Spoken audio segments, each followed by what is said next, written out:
Well, g'day, curd nerds. G'day, curd nerds. Well, g'day, curd nerds. Well, g'day, curd nerds. Well, g'day, curd nerds. Well, g'day, curd nerds.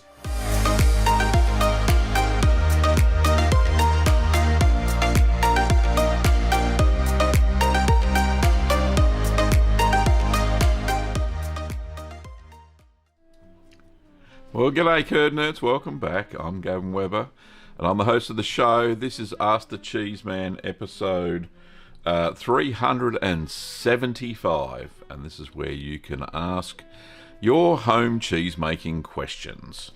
So let's say g'day to a few people. Now, the problem is, and I've noticed this since about Wednesday, YouTube seemed to be displaying people's handles, you know, the at and the name, and not their names. So I'm finding it difficult to figure out who's who in the zoo. Yeah, so that may be an issue moving along. So I'll just turn off auto. There we go, that's better. So, yeah, I may have trouble figuring out who's who. Some are easy to figure out, some are not so good. But yeah, I'll say your handle name until the issue gets fixed. And if you want me to call you by your proper name, then yeah, pop that into your comments. So that would be lovely. Now remember, the show thrives on questions. So if you have a question, don't forget to put 3 Qs at the start of the question so I can pick it out from the chat. And that would be wonderful. Now, let's not forget our patrons and YouTube members who support the show. Big shout out to new members Jill and John, Marcus, Primal Muffin, Shady Hill Homestead, and Scotty Orange, and everybody else on the list there who support via YouTube memberships. Thank you so much. And let's not forget all of the patrons who pay monthly, pay monthly, some pay yearly even, to support the show. And yeah, they're all the supporters of the channel. Thank you so much. Without your financial support, the show wouldn't go on. And go on it does for 375 episodes.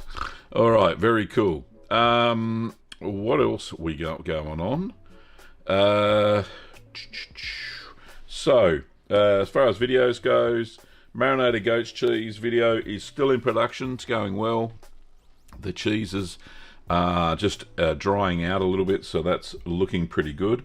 So I'll be doing the marinade today and putting them in their jars. So that would be good fun. Your cheese making setup is nearly finished. That's in post-production. And there'll be a gallery at 30 minutes past the hour. So, yeah, I'm looking forward to that. And presenting that to you. We've got a couple of submissions. One from Mari and another one from Jacqueline. Lots of photos, so that's good. All right, and we have some questions coming in, which is great. So continue doing that. That would be fantastic. Let's say good day to a few people. Problem is, like I said, name's a bit strange, but we'll say good day anyway. Good day to Valerie and to Wendy and Kerno's Not So Secret Dairy. Merv, hello Merv. Costanzo, how are you? Jill in New Zealand, who's bees and cheese. Fiona, hello Fiona, lovely to see you as always. Who else we got? We got Eric, Incheb, good day from New Zealand. I'm not sure who Incheb is. Is that, no, I don't know. Good one. Diesel Gravy, welcome as always. And Matt from the Rennet Works, love to see you, mate. All right, so we've got some questions rolling in. Let's do the first one, shall we? Here we go. Andre asks, how did ancient cheesemakers control bacterial cultures before modern fermentation science? Okay, well, they didn't. They kind of went with the flow. Now, the the funny thing, so they use the same equipment over and over. Sometimes all the stirring utensils would be wooden, they wouldn't be steel. The pots sometimes could have been wooden as well. It's only until the invention of metals like copper that they started using copper in some places as the milk vessel, but still always stirring with wooden utensils. Now, the funny thing is about using all these wooden utensils, Eric, is that all of the lactic bacteria that's in raw milk, because they would have used raw milk, there was no pasteurisation back then, and the raw milk had native lactic bacteria within it. Also, the environment also had, and still does today, has other different moulds and yeasts that could infect the milk and the cheese as it's growing and aging. So the wooden utensils that a lot of cheesemakers used were infused with these lactic bacteria, then they were always growing, didn't matter if they washed it or not. So when they made the cheeses, a lot of the lactic bacteria came from the utensils and supplemented that was in the raw milk. In fact, I read a while ago that cheesemakers in Switzerland, when an old artisan cheesemaker dies, they auction off all these cheesemaking equipment, and all the equipment goes for crazy prices because they want the lactic bacteria that's embedded in the equipment, because they're using copper and wood and that sort of stuff. So that's how they kind of controlled. They knew about temperatures and stuff like that. Lukewarm was, the temperature that the cheese worked at, and over years they figured out and rarely wrote down, unfortunately, the recipes on how they made the cheeses. It was passed down verbally from generation to generation, or by seeing how people did it. Hopefully that answered your question. The next one from Wendy says, does it matter if I use 2 litres of milk to a batch of cheese and use the same amount of cultures, rennet, calcium chloride, or will I need to do some maths? Probably best if you did some maths. And the reason is that if you're cutting the batch in half, right, you're going to overculture and you're going to over-acidify the milk, and you're going to get a totally different cheese at the end. And especially if you add too much rennet, there's a chance that the cheese will be bitter. If you add too much salt, then the salt's definitely going to be too salty and it's going to be difficult to eat. So that could be an issue as well. Calcium chloride tends to bitter the cheese too if you add too much. So yeah, it does matter. Indeed it does. So Wendy, that's something to look at. So when you're halving a recipe, halve the ingredients as well, but not the temperatures and not the times and the timings and the size of the curd cut and that sort of stuff. But making a batch of cheese from 2 litres of milk, I don't know what cheese you're making, but you can chime in there. A small batch of 2 litres of milk, if it's a fresh cheese, fine, you got heaps of volume there. But if you're making a hard cheese, you're going to get the smallest little dinky cheese, and it's going to dry out very quickly during maturation. C. Scarsden, I don't speak English. Harry Potter. I got the Harry Potter bit there. I don't know what the rest of it is. But no, I don't speak German, unfortunately. So unless you translate, I won't be able to answer your questions. Funny thing happened this week. A funny thing happens to me every week. I was eating my morning muesli with a lovely bowl of pasteurised and unhomogenised milk. And this is the first time I've had muesli in I don't know how long. It's, the ones with the crunchy clusters. Anyway, bit down, broke half a tooth off. Crazy. $250 later to get it fixed. Oh, what a sting. Just crazy. There's been something going on every single week with this body of mine. Kim and I have started to do chair aerobics. of all things, because of my mobility issues. And yeah, that seems to be helping certainly get the muscles working. Look, oh, look at that. Strong, tough. That's all that lovely milk and cheese. All right, Wendy has a question. Says, if I added 2 extra litres to a 8-litre batch, would I have to do some maths? All right, so that's a little bit different.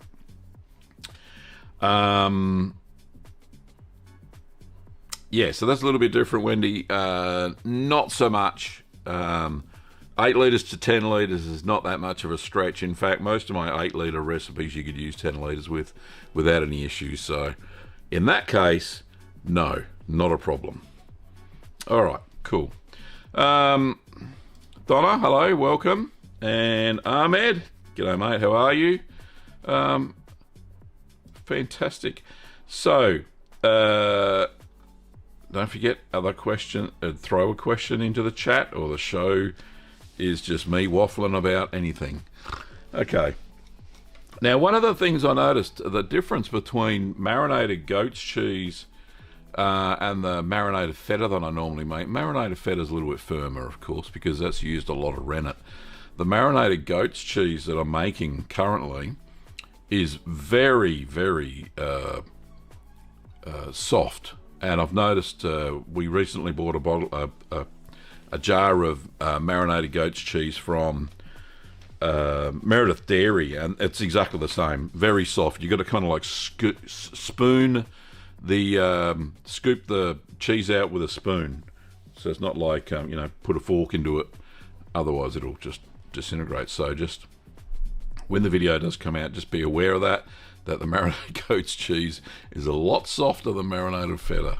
So, and I'm hoping, the cheese tastes great now, but once I get it in the olive oil and the herbs and spices, I think it'll take on a whole new flavour, so it should be fantastic. Christy's got a question. Says, I made petite blue recently and no blue showed up. Is there anything I can do to get the blue into it? I made them 7th of October. It's now the 26th of October, so probably not. It's very, very hard to inoculate cheese. The petite blue is a little bit different because it had surface blue and not no blue veins through the middle. What you could do, and this is something, the cheese has been aging for 2 weeks now. I'm thinking that you may be able to make up a little bit of Penicillium roqueforti in some warm milk. Put it into a little spritzer bottle. Make sure that the Penicillium roqueforti is well dissolved, and then spray that over to the surface of the cheese. Just fine, very fine misting. I've never done this before. This is a guess because I've done it before with Penicillium candidum mold ripened cheeses, but never with a blue cheese. It may or may not work, so I probably wouldn't do it. I would add more blue mold next time. Always remember that blue cheeses need oxygen in their containers, so if you're putting them into ripening boxes, always make sure that you're turning them at least a couple of times a day, a couple of times a week, and wiping out the any residual moisture in the ripening box. And by doing that, you're tipping out any CO2 or ammonia as well, because that's heavier than air, right? And then you're replacing the oxygen. So then you put the cheese back into the ripening box and you're good to go, because there's some more oxygen there for the blue cheese to develop its mold, and so on and so forth. So yeah, add a little bit more blue mold next time, or check the validity of the viability of your blue mold. Ahmed says, can I replace flour pizza dough with cheese dough? I don't know. I don't know. Never tried. So no, couldn't comment. Sorry, Ahmed. Ina, hello Ina. I'm a newbie and just started milking my own sheep. Made your halloumi yesterday and it was so good. Can I use all your cow recipes the same way with my sheep's milk? Let me just think. Sometimes yes, sometimes no. Sheep's milk has a really high fat content, right? It's very creamy. Some of the low fat cheeses, like the hard Italian cheeses, are not so well made with high fat milk. So things like and I'm only talking about cheeses like Parmesan and the Grana Padano. Those two styles of cheeses only use low fat or semi-skim milk, right? Sheep's milk's very high content. You're not going to get anything like Parmesan or Grana Padano, or the cheese that cannot be mentioned. Most other cheeses, I don't think you're going to have too much of a trouble, but I've never seen things like sheep's milk cheddar, and that's not to say that you probably couldn't make it, especially if you're milking your own sheep. But Pecorino Romano, which is made with sheep's milk, is absolutely perfect. You'd make a fantastic blue cheese, which would be similar to Roquefort. So I think that would be absolutely amazing. The halloumi is definitely made on Cyprus with goat and sheep's milk as well. If you can get your hands on some goat's milk as well, you can make an amazing feta, because remember that feta is 70% sheep's milk and 30% goat's milk, the real feta. So that'll be amazing because it'll be so creamy and crumbly as well. So I think that'll be really well received. But you could try some of the other ones. A lot of them have fairly high fat content. So remembering that the colour of the cheese will be pure white, because there's no beta carotene in the cow's milk, in the sheep's milk. I'll get the right bloody milk. Whereas cow's milk does have beta carotene and it goes a little bit yellow. That's why the cheese goes yellow. All right, I hope that answers your question. And the next one is from, as Matt rightly says, blues need 90% humidity essential in the first few days so they can grow. David, g'day, how are you? Donna says, we can't get non-homogenised milk here in Canada. Are there any tricks to help? Finding raw milk is tricky because of our laws. Unhomogenised milk is specifically made by some dairies because they want, people enjoy it, especially down here in Victoria. They love it because of the cheese, because of the coffee culture, and it makes a really creamy, frothy milk when you froth it up using the espresso machine. And that's why a lot of cafes buy it here from certain dairies. But non-homogenised milk, which is called creamline milk, if you've got creamline milk there, then that's non-homogenised milk in Canada. I'm sure you can, because I'm sure I think other people have found that as well. Raw milk is tricky to find in Australia as well. Our laws ban it, sale of raw milk, unless they add a bittering agent, the same one that's in isopropyl alcohol. So I don't know what the point is. And you can't even call it pet milk or anything like that. Bath milk, they used to get away with calling it bath milk, would you believe? Like they used to call it Cleopatra's bath milk. Well, they could get away with it because they were not selling it for human consumption. But some silly people would leave the raw milk in the fridge for weeks, and it would definitely get infected and people were getting sick. So that's why they banned it here. Anyway, now really, non-homogenised milk doesn't really matter. So I used to use, back in the old days, pasteurised homogenised milk without any issues. Just add the calcium chloride, and the cheese texture may be a little bit different. However, the flavours will still be good, and I made cheese for years with pasteurised, homogenised milk without too many issues. Just the curd set can be a little bit weak sometimes, so you may need to adjust the rennet up by about 10%. But that's the only thing that would be stopping you. You know, the preference over unhomogenised milk for me is just a flavour sort of thing. So anyway, I hope that helps. Christy says, I also made your provolone recipe. It tastes amazing and stretches like mozzarella. My question is, what is the difference between the two other than aging? I know mozzarella can be eaten quick. Okay, so real mozzarella di Buffalo di Capria is made with buffalo milk. Most provolones, though, are made with cow's milk. That's the difference. The flavour will be totally different. Yes, they both stretch, but for the home cheese maker, the difference is aging. So with provolone, the cheese ages a lot longer, and yeah, so that's the difference.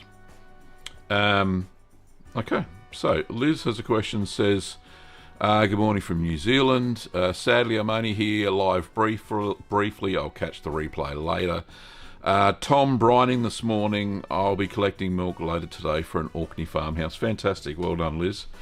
And I hope you can catch the replay. C. Scarson says, I think homogenisation is only a matter with the rennet. Or not? Yeah, so add a little bit more rennet with homogenised milk. Definitely. You'll get a much better curd set.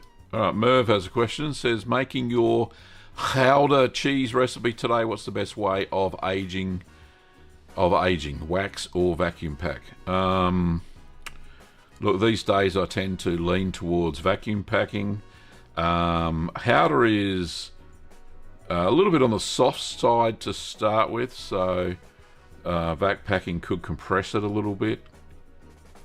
I only used to use waxing in the past because I didn't know about vacuum packing. Waxing will let the cheese breathe a little bit better, Merv. And what the Dutch tend to do is they put a paracoat over the top. It's like a PVA. I'm not going to say glue. It's a PVA liquid that they coat all over the cheese first, right? And it's also got napmycin in it, which is a bacteria inhibitor, or yeast and mold inhibitor. And they coat that over the cheese first, and then they cover that in a red wax or whatever colour wax they're deciding to do, right? And sometimes you'll only see it with the paracoat. It's like a clear coat. It dries a little, semi-transparent it is. And you'll see that they'll have their label stamps on the cheese on the inside of the paracoat. You see it very prevalent in baby bells. When you crack open a baby bell, you know, the ones with the red wax, and you put a little strip to pull it open, you'll see it's actually got a white coating on the inside. That's the paracoat. And some cheese-making suppliers sell the paracoat liquid, and you just paint it all over the cheese, and then you can wax it safely without any problems. That's normally what they do with Gouda. Look, you can vacuum pack it without any issues. If it's a bit soft, then, like I said, it might squish a bit. But yeah, look, either or will work. Depends on how much patience you've got with the waxing, of course. Ahmed says you can make a spreadable Boursin cheese at the same time as a hard Boursin. Oh, you can, or can you? Yeah, I made spreadable Boursin is amazing. Got a recipe on the web, on the channel, which. If you haven't already seen, let me just pull that up. What are we going to? Second monitor. Will this work? Should do. Boursin. Yeah, there we go. Homemade Boursin with garlic and herbs. It was quite the process. Where's the final result? Can we see it? So it's Gav there scoffing himself. Do I have a nice little close-up? There it is. Lovely. Look at that. Very nice. I used some stainless steel potato rings. I don't know what they're called, but it seemed to work, and I had to put some baking paper on the inside. But yeah, let's just share that for the prosperity. There's my Borson recipe. Really lovely. Really nice indeed. So, anyway, for those who wanted to check that out, go and check that out. What are we doing there? Gav? Sorry, I'll just fix this up for next time. Right, cool. Okay. We've got lots more questions coming, which is fantastic. So let me just... where is it? Ina says, can I freeze milk until I have enough to make cheese? Yes, you can. So when I used sheep's milk, Ina, no problems at all, because it came to me frozen, and I made some amazing cheeses. I made a proper feta, real Greek feta. I made pecorino romano, which was also sheep's milk, and that was all from frozen milk. So yeah, no problems. Use that, do that. But what should be, don't leave it past about 2 months in the freezer. Starts to break down the proteins. So okay, so very cool. So David Weber, hello David Weber. This is Gavin Weber. Hi Gavin, I'm making raclette cheese. Do I store the cheese in an open or closed box in the fridge? Previously, the cheese kept being wet and eventually lost its shape. Oh, no good at all. Sounds like the... I'm trying to think. It sounds like the cheese is too moist going into the ripening box. Now, the ripening box... normally, I will close mine and I check it a couple of times a week, especially for those initial few weeks of turning the cheese. But if there's too much humidity, that's definitely what's going to happen. But you got to remember that raclette is a washed rind cheese, right? It's got a stinky coating on the outside of Brevibacteria linens, and yeah, it needs to be fairly moist. You're talking about 90-95% relative humidity, and when you wash the cheese regularly, you're keeping the surface of the cheese moist. Now, if it lost its shape, that means that when you pressed it, it wasn't pressed hard enough, and you haven't expelled enough whey initially to have the cheese hold its shape during the maturation process. So that's what I can think of. Look, if you think the humidity's too high, open the box, just take the lid off and just rest it on top, leaving a bit more airflow, and then you'll reduce the humidity a bit. But those sorts of washed rind cheeses really have to be, well, they're not damp, they've just got to be tacky, and you'll feel that they're tacky because there's yeast growing on there as well as the Brevibacteria linens. Hope that helps, mate.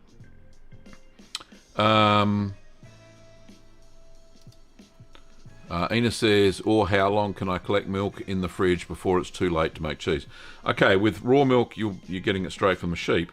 I would not leave it in there in the fridge more than 2 days, 2 to 3 days, because what happens is the lactobacteria starts acting upon the milk and acidifying it, so you're going to throw off your initial acid readings, and whatever cheese you make is going to be very crumbly. So yeah, within 1 to 3 days, definitely I would use the raw milk, even if it's been in the fridge. So if you haven't got enough, freeze it as quick as you can.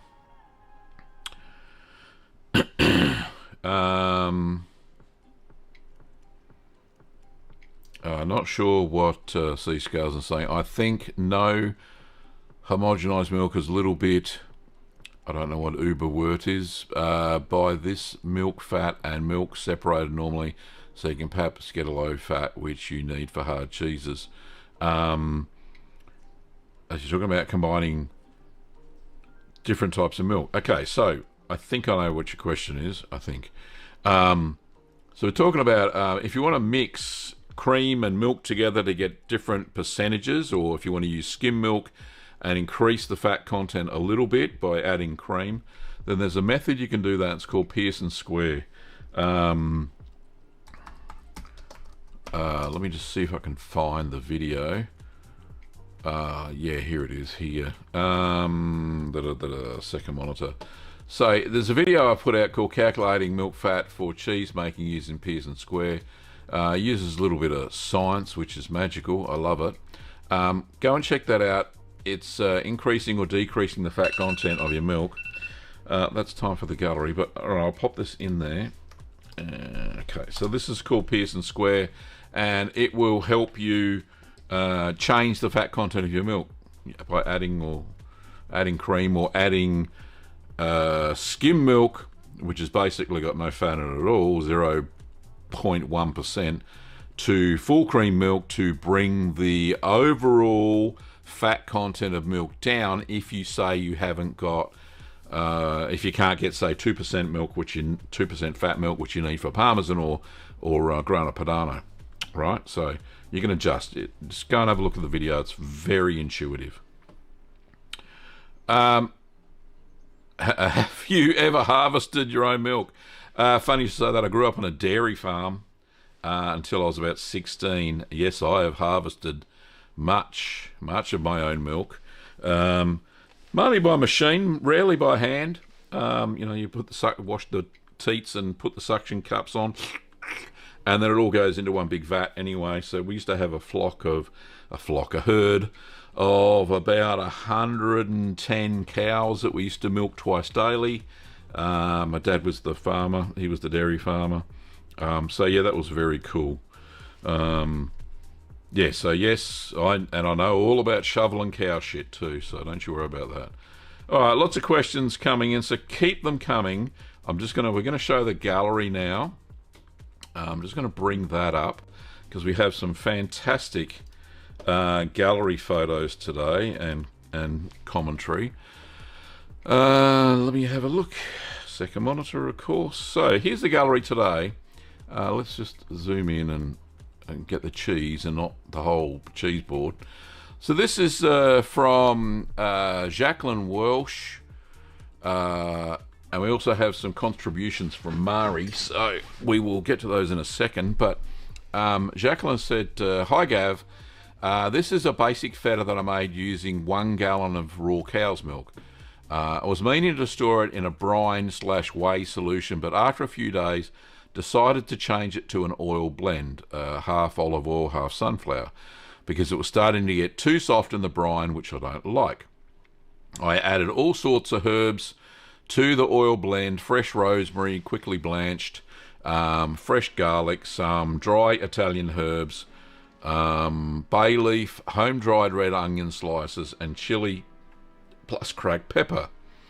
It was sensational and made 3 half-size mason jars, which didn't take long to flatten. Fantastic. Now, one word of caution there, Jacqueline.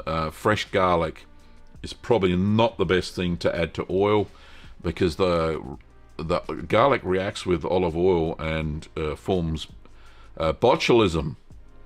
Just be very careful when adding fresh garlic to anything. I have added fresh garlic in the past to Belper cannoli, but that's because that had a very high salt content, and that was in the cheese. That wasn't with any oil. So yeah, just be very careful. I would tend to add dried garlic granules, so so they've been totally dried out, and you probably wouldn't have as much problem if you were going to add garlic. In the marinated goat feta that I'm making, there's no garlic whatsoever, so just be aware of that. Okay, the next photo, this is still from Jacqueline. It says, number 2, this is a picture of sliced feta still in the brine. I removed it, patted it dry with a paper towel, then cut it into the cubes and added it to the oil blend. Okay, cool. Where it remained at the firmer texture that I enjoyed. Alright, the next photo is, this is a picture of my youngish buttermilk blue and its baby. The curd yield was too large for my normal cheese basket, so I used a small one as well. It matured to 2 months the other day, so I tried the baby, but it's not very nice. It tastes acidic, and I can't fathom exactly where I went wrong. Do you think it's a pH thing? Yeah, we'll get to that. I'm leaving the bigger wheel to mature a bit further and probably cut and freeze pieces of it to use for blue cheese sauces, if not too acidic. Otherwise, it'll be binned. Yeah, don't bin it. I can see there's a lot of white mold growing on there too, a lot of Geotrichum candidum. Now, it's probably too acidic because you didn't add enough salt. And that's exactly what I'm thinking has happened here. You've got two different sized cheeses. I don't know how much salt you've added to the curds, but for a blue, definitely 2%, at least 2% salt by weight of curd before you put it into the mould. It's too acidic because there hasn't been enough salt to inhibit the lactic acid growth. Although Penicillium roqueforti does cause the paste of the cheese to acidify a little bit more, but if you haven't got enough salt there, that's going to be half the problem. All right, so moving right along. Picture number 4. Below is another picture of my creations, rosemary papato Asiago, which will be ready to crack open in around 3 weeks, I think. I'm really looking to tasting it, forward to tasting it. I'll send a picture when I open it. So that's probably got peppercorns in it. Let me just get a bit closer looking at the cheese. Yeah, you got peppercorns in there, which is lovely. Hopefully you did something with the rosemary. This is fresh rosemary by the looks of it. I tend to either blanch the rosemary, which it will lose some of its flavour, some of its oils, or I put it on an oven tray and I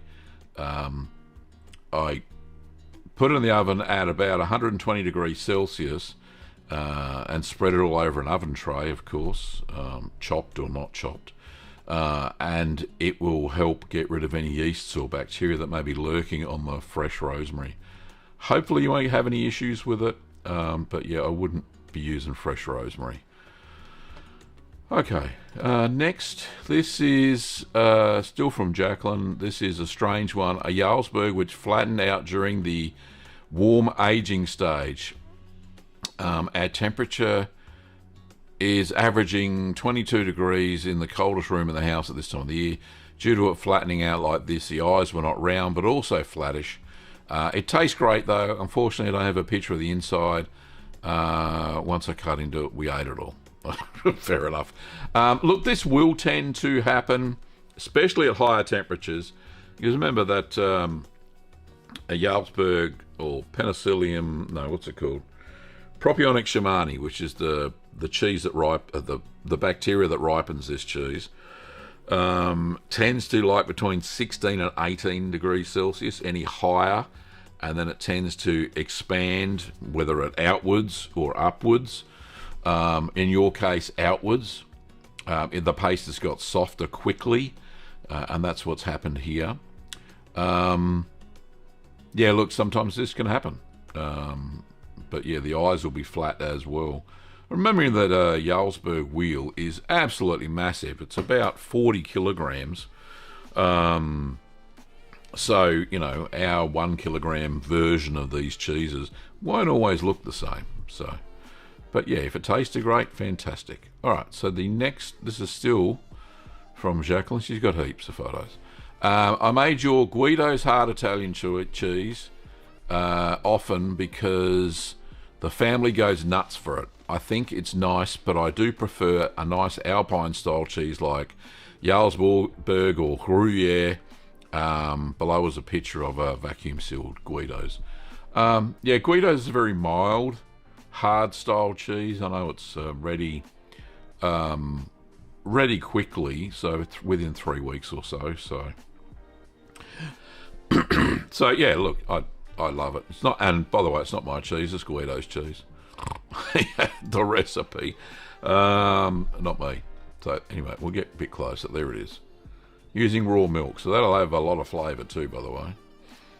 All right, so this is also from Jacqueline. Photo number 7. Here is a picture of my bag setup when I make ricotta from all the whey. When the whey left from making ricotta is often fed, diluted to my plants. Perfect. I hang the bag on a wooden spoon wedged under my microwave. It works perfectly. Yeah, we got the what?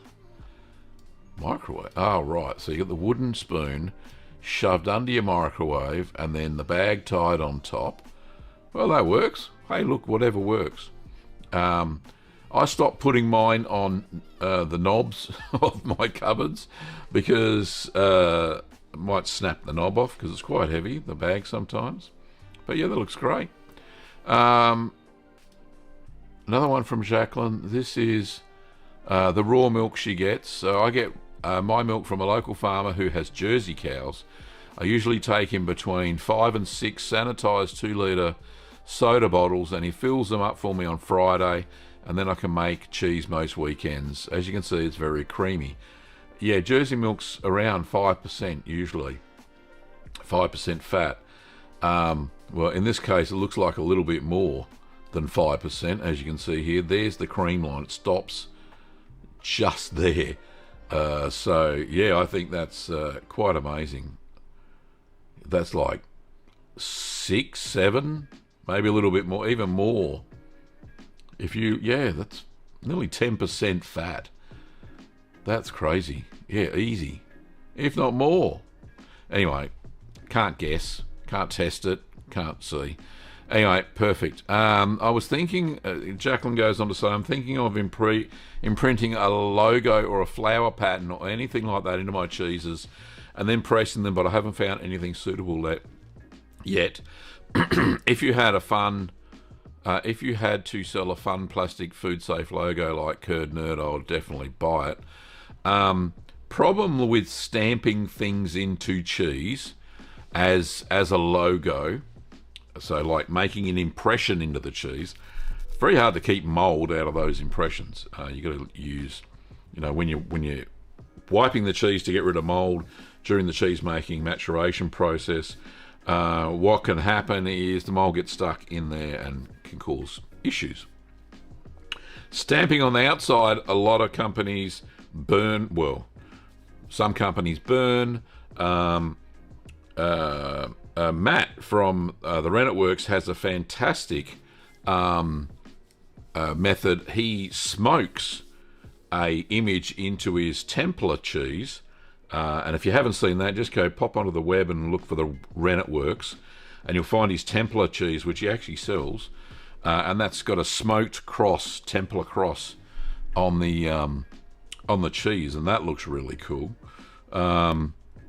But a lot of cheeses use this food dye ink to stamp names and stuff on their cheeses, or the harder Italian cheeses have little indents on the outside on the band. They put a band on the inside of the hoop, and that works really well too. There's very small dimples in the cheese, like you'll see on Parmesan and Grana Padano cheeses. But they all seem to flatten out. You'll find that they're fairly flat when you purchase them. But yeah, look, some really low indentation logo would probably be okay, as long as you get the mold out of it. Okay, Jacqueline has another. So this, I first saw this picture and I thought, what the heck's she put in a baby's potty? In the image here, it says. Below is a picture of what I found on Temu, cheap as chips, and it works better than anything else when I've tried making a washed curd cheese removing some whey. That's it for all my pictures. I'll send more in the future. Now, what she's got a little video. Hopefully it's... Where's the video? Here it is. So apparently she just puts the bowl... Obviously it's been sanitized, into the curds. And this is what, how I use my sieve. Well, this is exactly what she's using here. So she's using this little bowl as a sieve and collects the whey, but leaves the curds behind. Can I zoom in to that? No, you can't with a video. Anyway, so look, it's perfect for what she's doing. So when she removes a bit of whey, yeah, there's no issues there. So fantastic. So thank you so much, Jacqueline, for sending in all those lovely pictures. The next person is Mari. And Mari has sent her photos in. Now, as far as the order goes, I've kind of lost the order of those, so we'll stumble through this. It's my fault. Murray says, hi Gavin, I'm fairly new to cheese making, though I've been making yogurt, labneh and butter and culture butter for a few years now. I really like the taste and texture of yesterday's cheese, invented by Tracy, of course. I will be restricting that for the summer now, as I don't have a cool enough room for longer aged cheeses and it's heating up too much. So that looks like yesterday's cheese. That looks like I don't know what, but anyway, we'll keep talking through the email. I have pictured a Jack in the Box. That's that one. Nice. I love the Jack in the Box. It's so nice. A ricotta salata. All right, well, that could be this one. That looks like ricotta salata. With the plain yesterdays and my 3 cheeses. That's these 3 here. A plain yesterday's, a chili. Can we zoom in a bit? Yeah, a chili and fried shallot yesterday's. That's this one. Very nice. That's very inventive. And a smoky impasta, which is like it's basically mozzarella with a whole bunch of things added to it. So I made 625 grams of whey ricotta from the last 3 cheeses, which are pictured together. Well, that's fantastic. The Jack in the Box was made for my son-in-law. I also made a farmhouse cheddar that was eaten before I could get a picture of it. Fair enough. That happens to me quite often. And this one here, my granddaughter liked the one with the dog hair on it. Chives. She's got in brackets chives. I don't know what that doesn't look like dog hair to me. I think she might be talking about Cotswold that has chives on it and onions, and now I put garlic granules or dried garlic powder in it as well. But yeah, good looking cheese. All the cheeses you put there, Mari, are fantastic. I think you're in the chat too, so well done. Congratulations. That's it for the gallery. Goodness me, 20 minutes of gallery. That's fantastic. Back to my head. So where can you send me photos for the gallery? Let me just show you that process. Now this only works on browsers, on laptop and PC. I don't think it works on tablets. It will work on a tablet if you're using Chrome, I think, but it won't work on the phone versions of YouTube. So what you do is you go to, where the heck is it, second monitor. So you go to the second monitor, and here, where do you want to become a Curd? You go to the channel page. Do you want to become a Curd nerd? Click here for more, and then down here is view email address. So just click on that when you're logged in, and yeah, you'll be good to go, and you get the email address, and you can send your photos to me with a description. Always make sure there's a description. I can't guess what the cheeses are, unfortunately. I'm not that good. Pretty good, but not that good. So always make sure there's a description, what you liked about the cheese, anything that happened during the cheese making process, or if you're having issues with some certain cheeses, then yeah, just drop me a line, some photos, and that would be absolutely fantastic. So please do that. So that's where you can send your photos. Okay, we've got some more questions. There are more questions. Mari, who sent the photos in, says, many of the recipes mentioned rennet number 280. Mine says 140. Should I be doubling it? Yes, please. The rennet that I use is IMCU. Those numbers refer to the IMCU, or International Milk Coagulation Units. So it's a measure of the strength of rennet. The rennet that I use is called Chimax Plus, which is 200, an IMCU of 200. One of the other rennets that I have in stock, which is the Man Millie one, says it has an IMCU of 280. Some of the rennet tablets that I've got, there's one that I stock, which is one tablet does 50 litres of milk. It has an IMCU of 2,200. So absolutely massive. You've got to break off the tablet into quarters and use that for 12 litres of milk.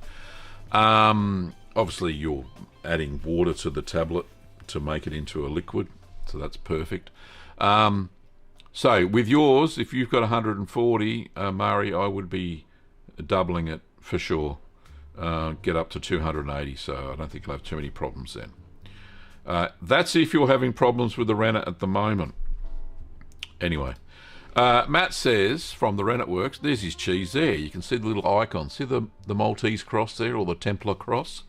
That he's used smoking to get that in there, which is fantastic. Anyway, moving right along to his question.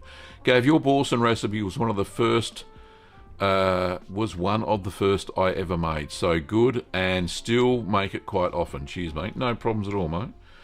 I cannot remember where I found the recipe for it. I think it was on the the really old cheese forum.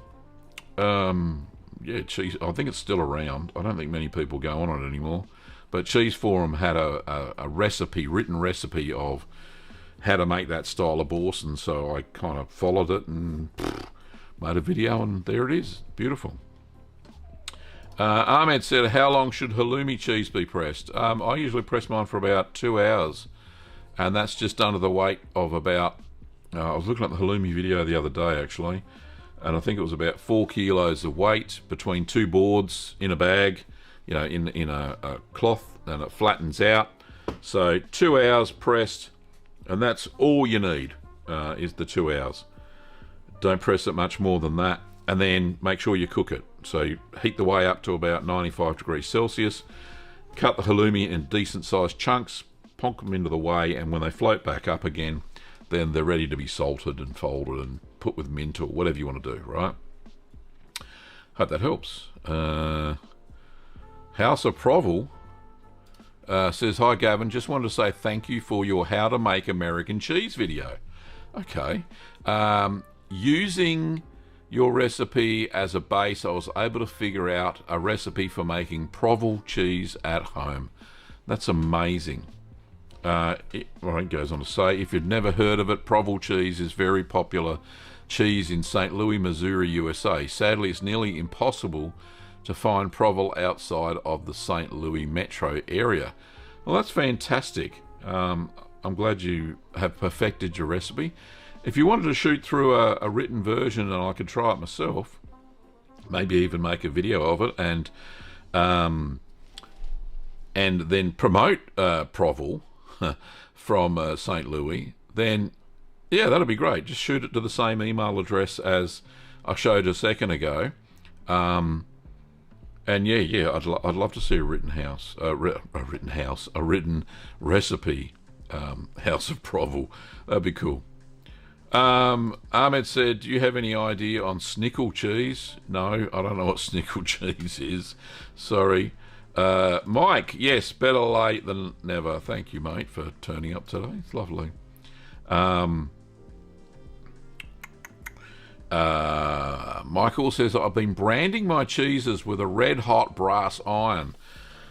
Okay, yeah, so that does some of the hard Italian cheeses definitely have a hot branding iron on the outside of their cheese, and what they do is the license number that they have to produce the cheese from the consortium, they burn that onto the cheese, so it's not deemed as counterfeit Parmesan or Grana Padano or what have you, provolone, all that sort of stuff. They stamp with a hot stamper, if that makes sense. So Mike, you're 100% right. They do use that, and if you're using it, fantastic. Zoe says, are Red Leicester and cheddar truly different cheeses? Looks to be a cheddar with diet. Yes, they do taste different. Indeed they do. They have different temperatures when making the cheeses. Obviously Red Leicester has some annatto in it, So does cheddar, but Red Leicester has a lot more. But I find that Red Leicester is a lot milder than cheddar is. They're from the same family. They have Red Leicester has a cheddaring process as well, but the flavours are different. Indeed, they are. Yeah, so they are different. Mike says, how precise does the pressing weight need to be? Fairly precise. Just remember, when you're pressing the harder cheeses, then I'm not going to say the more weight the better, but when you're pressing the cheeses, just make sure that the whey is running clear. If it's cloudy when you're pressing your cheese, other than maybe the first initial light pressing, you're losing milk fat from the cheese, right? You kind of want that in there. So the whey has got to be fairly clear when it comes out. If you're pressing too heavily, then and it's running cloudy, the whey is running cloudy out of your cheese, then ease off on the weight, because you're just pressing the fat out of it. You're losing flavour. But yeah, fairly precise, Mike. The bigger the cheese, obviously, the more weight it needs. There's a ratio to the surface area to make pounds per square inch as well. But yeah, the weight is definitely important. Palestine says, hello sir, I've never made cheese before, but I'm definitely interested in trying to make my first batch. However, I cannot find cheese culture easily, to be honest. So is there an alternative? Yeah, there are alternatives. I would start with easy cheeses first. So cheeses like what's an easy one? Paneer, don't need any culture whatsoever. Ricotta, don't need any culture, especially if you're using whole milk to make your ricotta. Halloumi, you don't need any starter cultures to make that either. So there's a few cheeses you don't need starter cultures. If you're using raw milk, then you don't need starter cultures. To start with, some of the easy ones like queso fresco and stuff like that will all have fantastic flavour. So don't be too concerned. Is there an alternative? Yeah, there is one, but it's not always available. In some supermarkets, they have what they call cultured buttermilk. It's cultured with an aromatic mesophilic culture like Floridanica, and what happens is they add Floridanica to normal milk and they call it buttermilk. It's not really buttermilk. Buttermilk is expressed as a liquid when you make butter, and that's only cultured if you've added a starter culture to the butter. So yeah, you can look. Some cheeses you can use yogurt, and if you have a look at my cacio ricotta, that uses yogurt as the culture to make the cheese, and that's a very tasty cheese as well. So there's a few examples that you can make cheese, and don't get stuck. It's all so much fun. Ahmed says thank you. Thank you very much, Ahmed. No problems at all. Hope that helped. Okay, what's the time? We have 2 minutes to go. Thank you so much today. I'll give you a courtesy flash of the Curd Nerd Light just for you, because you're all Curd Nerds. Congratulations. If you haven't been called that before, I'm calling you now. You are a Curd Nerd. Congratulations. Love you all. Thank you so much for watching today. If you want to catch my other antics other than Cheeseman, there will be some cheese-making videos this week on the channel. If you want to catch my other antics, I play games over on Curd Nerd Gaming on YouTube and Twitch. You can go and check that out if you really want to. There are... where are we? That's what I want. You can pick up your cheese-making supplies over at littlegreenworkshops.com.au. We ship all over the world, except for the USA and Puerto Rico, due to the onerous stuff that I have to go through if I wanted to ship there. Pay tariffs up front and all that sort of rubbish. So we have stopped shipping to USA and Puerto Rico. However, you can still buy my merch. That is a US-based store, merch.cheeseman.tv. So you can go and check that out. And yeah, indeed, I've got the Talk Curdy. Is it going to focus? There we go. The Talk Curdy to me mug with the cow. I've got a goat one as well. I don't have a sheep one yet, but if anybody wants a Talk Curdy to me sheep one, I can whip up a design. I'm pretty good at that. Lovely coffee. And I got shirts and aprons and all that sort of gear as well. If you're in the market for my books, then yeah, pop over to the Curd Nerd Academy. You can see my 2 books, e-book form. There also I've got 2 cheese making workshops, so that's at courses.littlegreenworkshops.com.au. So go and check all those out. Don't forget that if you're a member of the channel on Patreon and YouTube, don't forget that you get early access to the videos at least 24 hours before they're released to the mainstream public. That's one of the perks, as well as your name up in lights in the chat and all that sort of stuff as well.